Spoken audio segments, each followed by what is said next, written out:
전한길이 전한 전 대통령 근황. 전 한국사 강사이죠. 전한길 씨가 최근에 윤석열 전 대통령과 통화한 사실을 공개했습니다. 네. 윤석열 전 대통령이 전 씨에게 자신이 임기 초반 바이든 전 미국 대통령과 첫 정상 통화를 했던 당시 일화를 전했다고 하는데 그 내용 바로 들어보겠습니다. 어제 사실 통화를 했거든요. 전화 오셔가지고 내가 대통령이 되었을 때는 당선되자마자 그 집에 가서 잠 좀 자고 오려고 이제 갔는데 바로 그 대통령 전화 와가지고 이렇게 받았다. 외교부 공무원들이 막 사실에 찾아와서 준비 싹 해가지고 축하한다면서.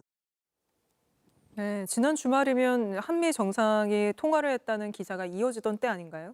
그렇습니다. 말하신 것처럼 우리 시간으로 지난 6일 밤이었죠.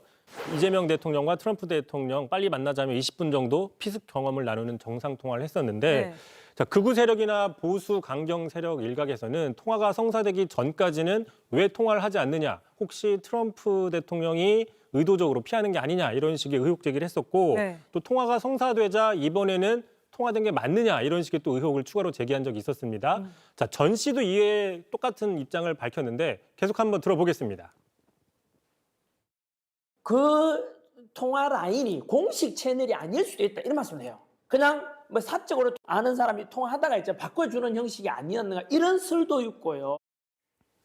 참고로 미국 대통령은 사적으로 아는 사람이 바꿔줄 수 있는 정도의 위치는 아니죠. 그렇죠. 어쨌든 이런 상황에서 전 씨가 윤석열 전 대통령과의 통화 사실을 공개한 것은 윤 전 대통령은 당선 하루 만에 미국 대통령과 통화했다는 사실을 부각해서 마치 이재명 대통령이 미국으로부터 불신받고 있는 게 아니냐 이런 의혹들을 키우려는 의도 이런 분석도 있습니다. 네, 트럼프와의 통화가 조작됐다. G7 정상회의도 사실은 초청받지 않은 거다. 이런 조작 음모론적인 주장들이 나오고 있다는 걸 저희가 또 뉴스룸에서도 전해드렸죠. 그렇습니다.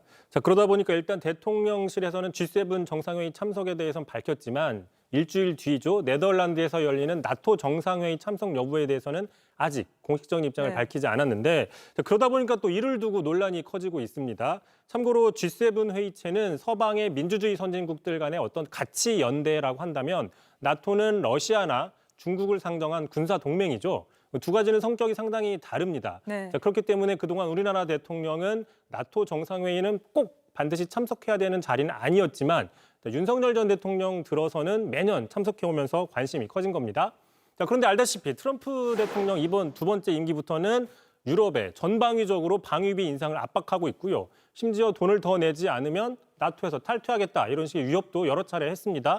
그러다 보니까 미국의 유럽 나라들에서는 어쩔 수 없이 불가피하게 방위비 인상하는 흐름들로 있었는데 만약에 이런 상황에서 우리나라가 참석했을 경우에 방위비 인상 등의 어떤 압박들이 빨라질 수 있다 이런 우려는 분명히 나오고 있습니다. 네, 그래서 G7과 달리 나토는 참석한다 안 한다 이 결정이 아직 안 나오고 있는 건가요? 그런 분석이 나오는 거죠.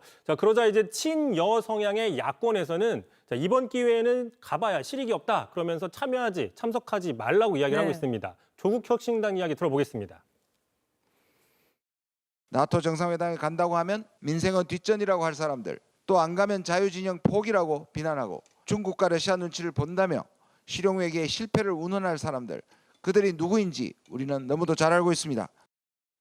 반면 국민의힘에서는 무슨 소리냐, 반드시 가야 된다 이런 목소리가 나오고 있는데요. 김기현 의원 이렇게 자신의 페이스북에 글을 올렸습니다. 중국과 러시아 눈치를 보느라 이미 우수성이 증명된 K방산을 홍보할 기회를 놓친다면 말이 안 된다. 중국과 러시아 눈치를 보면서 민주주의 동맹을 등한시하고 외교적 왕따를 자초하는 어리석음 반복하면 안 된다라면서 참석을 독려하고 있습니다. JTBC 뉴스를 시청해 주셔서 고맙습니다. 저희는 저녁 6시 30분 뉴스룸에서 뵙겠습니다.